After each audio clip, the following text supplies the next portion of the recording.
Hey guys, so I make a little video for you. So I already got my Tazer plugged in the OBD port. This is how you.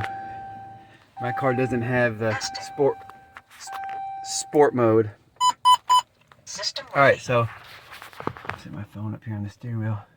You do the old to do the Tazer.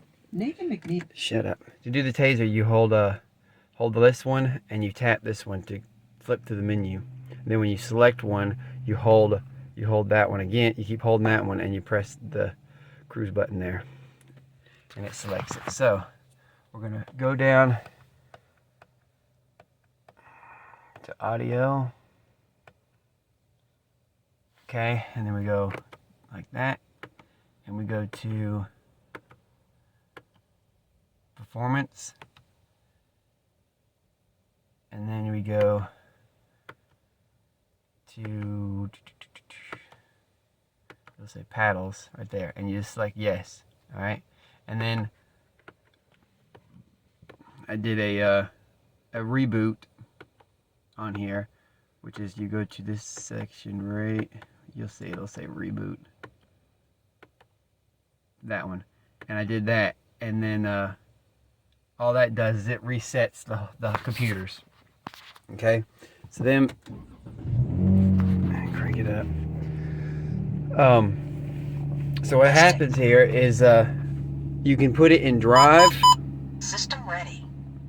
So you can put it in drive. I'll show you. All right, there's drive, and then when you hit the paddle, it goes into manual mode. And when you want to exit, you can just hold it, and it goes back into drive, normal drive. I have the sport mode turned on from the Tazer, and what that does is it turns the L to S. See, now it's S. So there's drive, and there's S, and that turns to sport mode on the transmission. And then you hit the paddle. Now you have sport mode manual. So you got. I think this is better than vice versa, because I can. If you have the paddle shifters and you go to S and you have the S on your thing, you can only use. I think you can only use the paddle shift. That turns the paddle shifters on.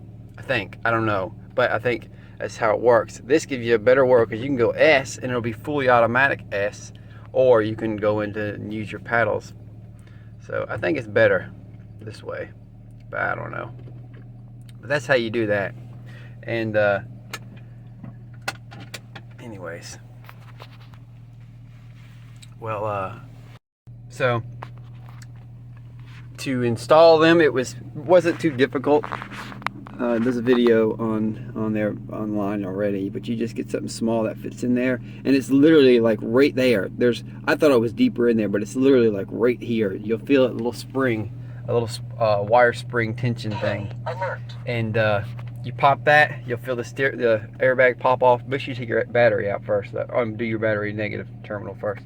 You don't want the airbag blowing up. And then all you do there is after you get that off, there's a screw right here that holds these on right there, and then there's another one on this side, and then you go on the back and you pop that cover off, and there's a screw there, and then when you take, that'll let this whole back piece come off. Then there's another little tiny screw here, and it's all T20s. So you just get you a T20 and come out here and do it.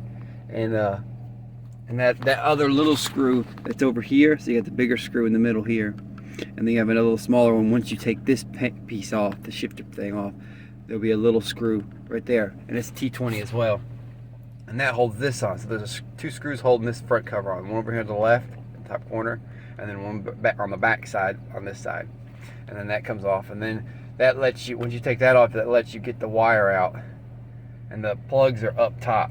Both plugs are up top, stuffed in the back here. Anyways, it's not hard. You just put it all back together and it's good to go. And like I said, you got both the best words. You can have automatic drive, you can have automatic sport mode, and you can have manual drive and manual sport mode. It just depends on what you want. But anyway, guys, so I'm gonna show you real quick the shifting, how this works. All right, so I got it in drive now. Okay, normal drive. So you just put it to, I'm gonna put it to sport mode. Alright, so now it's automatic sport mode. Watch.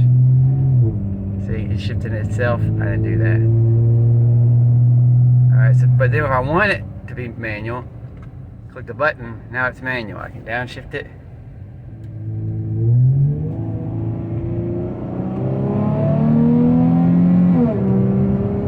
So I can rev it up and then let off the gas and it'll stay. It's not gonna do anything until I do it. Now if I slow down, so look, if I slow down, I'm not touching it. It will back shift it. See, it'll back shift it. Sorry, it's someone behind me. See, you can completely have full manual control unless you slow down. Once you slow down, that's when it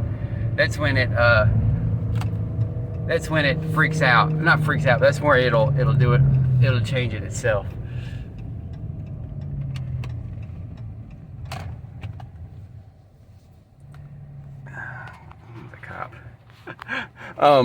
So anyways, yeah, that's that. So I put it back into drive now. It's normal drive now. I'm gonna try to do a U-turn here and not destroy my car. I can't do this with one fucking hand. Excuse my language, but damn. All right, so that was in sport mode, okay? The sport mode version. Now it's in drive, just normal drive. And if I want to shift, like I say, just press the paddle, and there it is. And now you can shift. So I want to back it down a couple gears, get some RPM. And it does it quick too.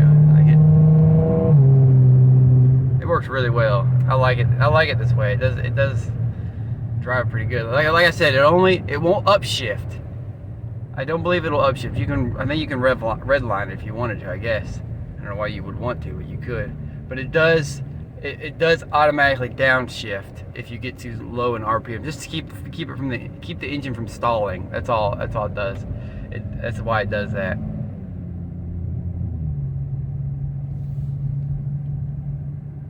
See, and if you don't touch it, like, and you slow down, it will, watch, it'll go back into normal mode.